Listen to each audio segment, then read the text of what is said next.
It sneaks in and Taijul strikes.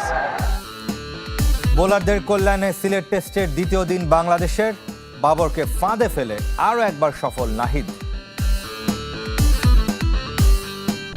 পেসে bowling কিংবা স্কিলে bowling কিছু একটু ডিফারেন্ট আসলে ব্যাটসম্যানরা আনইজি ফিল করে, তো আমি জাস্ট চেষ্টা করছি, আলহামদুলিল্লাহ এক্সিকিউট হয়েছে।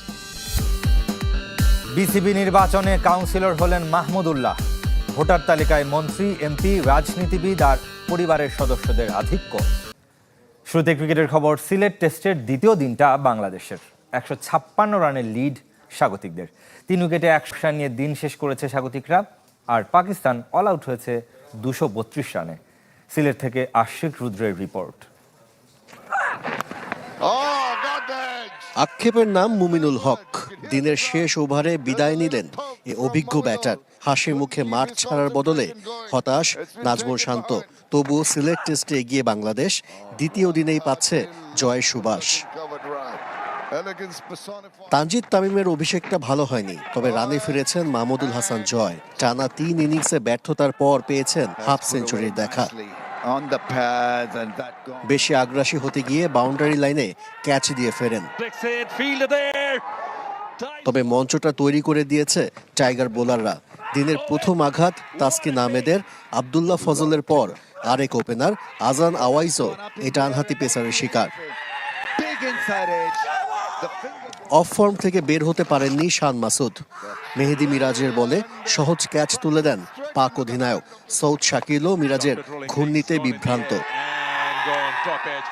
তবে বাবর ছিলেন। বাংলাদেশি বোলারদের উপর চড়াও হন পাক ব্যাটার। লাঞ্চ বিরতির পর হাফ সেঞ্চুরি তুলে নেন কিং বাবর। সালমান আগার সাথে জুটিও অর্ধশত রান স্পর্শ করে। তখনই আরও একবার দুঃস্বপ্নের মতো হাজির নাহিদ রানা। পেস ভ্যারিয়েশন বুঝতে না পেরে মুশফিকের হাতে ক্যাচ তুলে দেন তিনি। বাবর যেতেই ছন্ন ছাড়া পাকিস্তানের ব্যাটিং লাইন আপ।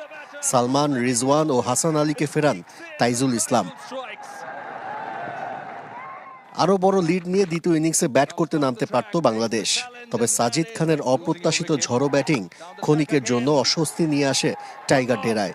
তবে আবারও শেষ হাসি নাহিদ রানার কল্যাণে। নাহিদ রানা থেকে মুক্তি নেই বাবর আজমের। টানা 3 টেস্টে বাংলাদেশ পেসারের শিকার পাক ব্যাটার। তবে এই লড়াই দুজনের জন্যই উপভোগ্য। বাবরকে ফাঁদে ফেলার চেষ্টায় সফল নাহিদ। রাওয়ালপিন্ডির পর সিলেট, মাঝে বিরতি গেছে ঢাকায়, তাই বেঁচে গেছেন বাবর আজম।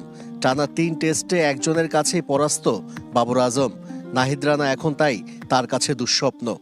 কোয়ালিটি কিংবা যে কোনো ব্যাটসম্যানকে বোলিং করেন, আপনার পেসে বোলিং কিংবা স্কিলে বোলিং কিছু একটু ডিফারেন্ট আসলে ব্যাটসম্যানরা আনইজি ফিল করে, তো আমি জাস্ট চেষ্টা করছি, আলহামদুলিল্লাহ এক্সিকিউট হয়েছে। বাবরও কেন বারবার সেই ফাঁদে পা দিচ্ছেন? So he's a like one of the fast bowler right now. লাল বলের ক্রিকেটে সে এখন সবচেয়ে দ্রুত গতির বোলার। প্রতিনিয়ত 140 থেকে 150 গতির বল ফেস করতে হয়। আমি আমার স্বাভাবিক খেলা খেলার চেষ্টা করছি, কখনো রান পাই, কখনো আউট হয়ে যাই। Try to go do handle that things.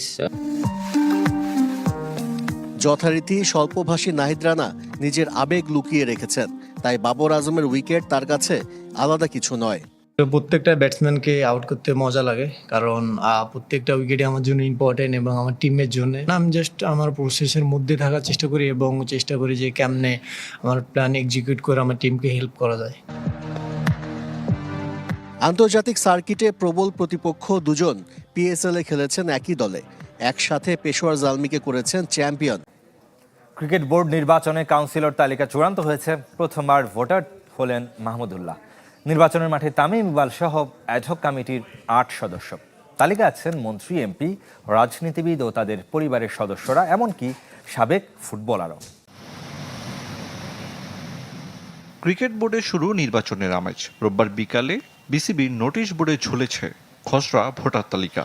3 ক্যাটাগরিতে 184 জন কাউন্সিলর, তবে আগের নির্বাচনের চেয়ে 8 কম। কুমিল্লা, হবিগঞ্জ, কুড়িগ্রাম, নীলফামারী থেকে কোনো প্রতিনিধির নাম আসেনি। কাউন্সিলর তালিকায় বড় চমক মাহমুদুল্লাহ। প্রথম ভোটার হচ্ছেন বিসিবি নির্বাচনে। সাবেক অধিনায়ক কোটায় সরাসরি কাউন্সিলর হয়েছেন সাইলেন্ট কিলার। একসময়ের প্রভাবশালী পরিচালক খালেদ মাহমুদও ফিরেছেন। বাকি 3 সাবেক অধিনায়ক শফিকুল হক হীরা, গাজী আশরাফ হোসেন ও হাবিবুল বাশার। আর সাবেক ক্রিকেটারদের তালিকায় কাউন্সিলর হয়েছেন তামিম ইকবালের ভাই নাফিস ইকবাল।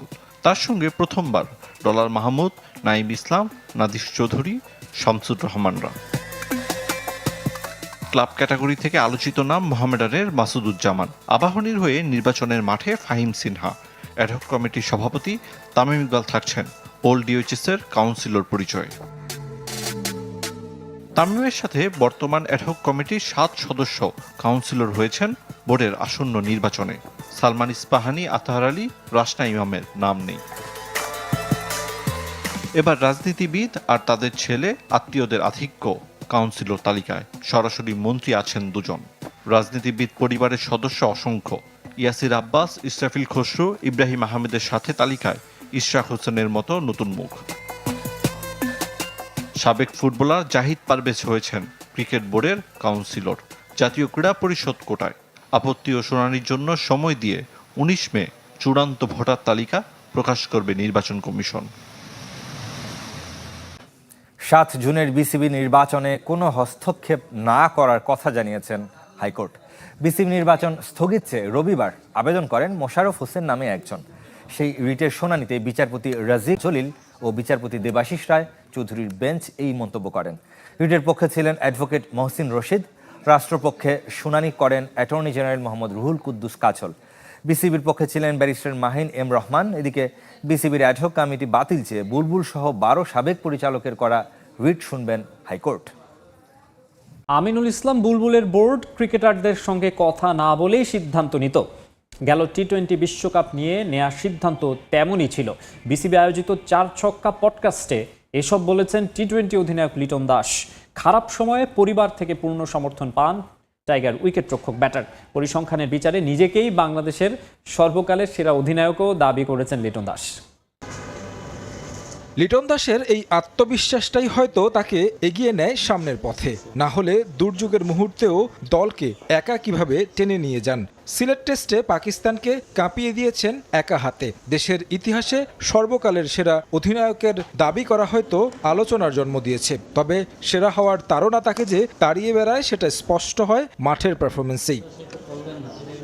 সম্প্রতি বিসিবির নতুন উদ্যোগ 4 ছক্কা পডকাস্টে অংশ নিয়েছেন টাইগারদের টি-20 অধিনায়ক লিটন দাস, যেখানে খোলামেলা কথা বলেছেন বর্তমান ও অতীতে ঘটে যাওয়া নানা ইস্যুতে। দেশের ক্রিকেটে আলোচিত ঘটনা গেল টি-20 বিশ্বকাপ খেলতে না যাওয়া, যে বিশ্বকাপে প্রথমবার অধিনায়কত্ব করার কথা ছিল লিটন দাসের। বুলবুলের বোর্ড আর তৎকালীন ক্রীড়া উপদেষ্টার একগুয়েমি সিদ্ধান্তে ভেস্তে গেছে সব। প্রিভিয়াস বোর্ডে অনেক কিছুই হয়তো যে অনেক প্লেয়ারের সাথে কনসাল্ট করা হতো না। এজ এ ক্যাপ্টেন হয়েও আমি অনেক কিছু জানতে পারতাম না। আমাদের কাজ ছিল ক্রিকেট খেলা। আমাদের সবারই চাহিদা ছিল যে আমরা এজ এ প্লেয়ার আমরা ক্রিকেট খেলবো, সেটা যে কোনো জায়গায় হোক। আর ওয়ার্ল্ড কাপের মতন ইভেন্ট কে মিস করতে চায়। ক্যারিয়ারের শুরুর দিকে নানা সমালোচনা শুনতে হয়েছে লিটন দাসকে। খারাপ সময়ে সামাজিক মাধ্যমে বাজেভাবে সমালোচনা করা হয় টাইগার ব্যাটারকে। তবে সেই সময়টা কাটিয়ে উঠেছেন। পডকাস্টে কথা বলেন তার খারাপ সময়ে কে পাশে ছিলেন, কিভাবে শক্ত থাকতে সহযোগিতা করেছেন। আমার কাছে মনে হয় আমার লাইফের বিগেস্ট সাপোর্টার একজনই, সেটা হচ্ছে আমার ওয়াইফ।